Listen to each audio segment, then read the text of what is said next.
hello कौन hello hello को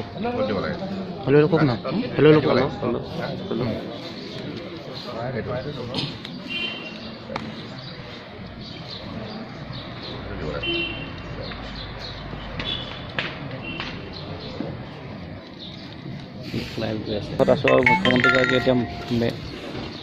মুখ্যমন্ত্ৰীগৰাকীয়ে মেজিত ইতিমধ্যে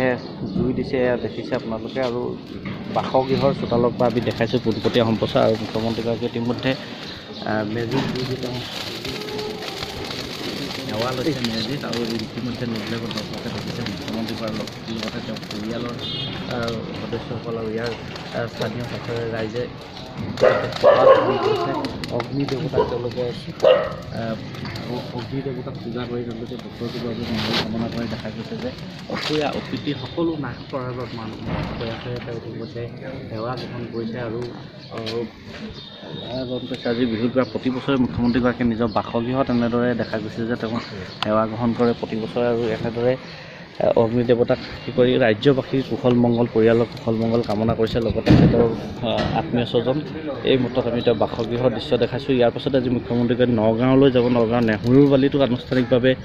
মেজি জ্বলাব আমি তেওঁৰ সৈতে কথা পতাৰ চেষ্টা কৰিম যিহেতু আজি তেওঁ শান্তি সম্প্ৰীতি ভাতৃত্ববোধ বন্ধুত্ব জীয়াই থাকে তাৰ বাবে মই আজি সুভক্ষণতে অসমৰ ৰাইজৰ শ্ৰীচৰণত মোৰ দুৱাই সকলোৱে আশীৰ্বাদ বিচাৰিছোঁ আৰু সকলোকে আহ্বান জনাইছোঁ যে এইখন অসম সম্পদ সম্ভাৱনাৰ শক্তিৰে ভৰপূৰ গতিকে এইখন অসমক ভাৰতবৰ্ষৰ শ্ৰেষ্ঠ ৰাজ্য হিচাপে গঢ় দিয়াৰ নিমিত্তে আমি সকলোৱে সমূহীয়াভাৱে কঠোৰ পৰিশ্ৰম কৰিব লাগিব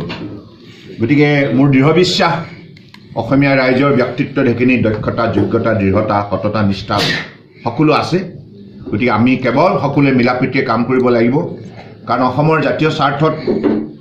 আমি কাম কৰি আছোঁ আৰু দৃঢ়তাৰে কাম কৰি যাম গতিকে এই ক্ষেত্ৰত সকলোৰে সহযোগিতাৰ প্ৰয়োজন পুনৰবাৰ মই সকলোৰে প্ৰতি শ্ৰদ্ধা আৰু কৃতজ্ঞতা জনাইছোঁ সকলোৰে আশীৰ্বাদ বিচাৰিছোঁ মাঘ বিহুত আপোনাৰ পুৰণা স্মৃতি যিহেতু ভোগালী বিহু বতৰ আৰু এই মুহূৰ্তত আপোনাৰ যিহেতু বিহুৰ স্মৃতি কিছু জানিব বিচাৰিম আৰু মাঘ বিহুত আমি গাঁৱৰ ল'ৰা হিচাপে মাঘ বিহু হওক মানে বহাগ বিহু হওক কাতি বিহু হওক তিনিটা বিহুতেই আমি খেতিয়কৰ সন্তান হিচাপে সদায় আমি মানে আন্তৰিকতাৰে ইয়াত জড়িত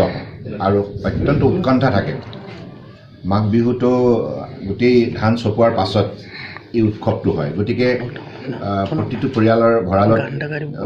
মজুত থাকে গতিকে খাদ্য ভাণ্ডাৰত মজুত থাকে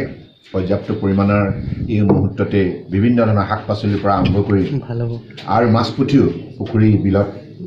প্ৰচুৰ পৰিমাণে থাকে গতিকে সেইবাবে ভোগালী বিহুটো ৰাইজে মিলিত প্ৰচেষ্টাৰে আয়োজন কৰে মেজি জ্বলাই আৰু মানে সকলোৱে ঈশ্বৰৰ ওচৰত শৰণাপন্ন হয় অগ্নি দেৱতাৰ ওচৰত শৰণাপন্ন হৈ বছৰটোৰ বাবে আশীৰ্বাদ বিচাৰে আৰু সকলোৰে মংগল কামনা কৰে গতিকে এই বিহুটোৰ যোগেদি সমাজখন ঐক্যবদ্ধ হৈ দৃঢ়তাৰে আগন্তুক দিনত কৃষি সংস্কৃতি আৰু গ্ৰাম্য অৰ্থনীতি শক্তিশালী কৰা যাত্ৰাত সংকল্পবদ্ধ হয় গতিকে এই বিহুটোৰ আটাইতকৈ গুৰুত্বপূৰ্ণ বৈশিষ্ট্য এইটোৱে যে মিলাপ্ৰীতিৰে সকলোৱে আত্মীয় স্বজনে একেলগে মিলি এসাঁজ খায় আৰু এনেধৰণে আন্তৰিকতা সমাজখনত গঢ় লৈ উঠে শ্ৰদ্ধা ভক্তি বৰ্তি থাকে ছাৰ এটা গানৰ কলি গান শিকাই দিয়ক মই ভোগালী বিহুত আমাৰ বহু গীতিকাৰে গীত ৰচনা কৰিছে আৰু বহু কণ্ঠশিল্পীয়ে ভাল ভাল মই দেখিছোঁ গীত পৰিৱেশন কৰিছে গতিকে এনেধৰণে অসমৰ গ্ৰাম্য প্ৰতিচ্ছবিখন আৰু আমাৰ সামাজিক সাংস্কৃতিক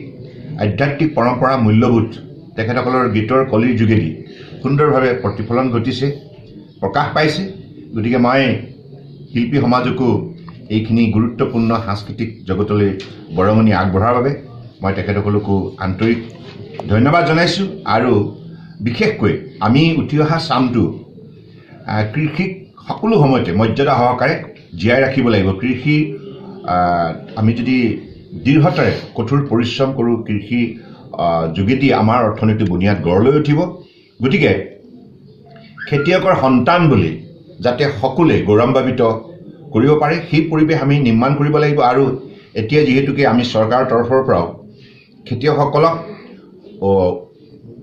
তেখেতসকলৰ উপাৰ্জন বৃদ্ধি কৰাৰ নিমিত্তে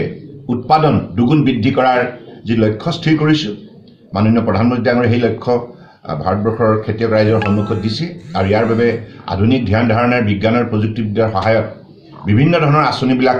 ৰূপায়ণ কৰাৰ বাবে খেতিয়ক ৰাইজলৈ সুবৰ্ণ সুযোগ প্ৰদান কৰিছে আৰু অসমৰ যিহেতুকে মাটিৰ উৰ্বৰতা অত্যন্ত শক্তিশালী গতিকে এইখন অসমে ভাৰতবৰ্ষৰ আটাইতকৈ চহকী ৰাজ্য হিচাপে প্ৰতিষ্ঠা লাভ কৰিব পাৰে গতিকে কিন্তু উঠি অহা প্ৰজন্মই খেতিক আঁকোৱালি ল'ব লাগিব কাৰণ কৃষিৰ ভূমিটি আমি আমাৰ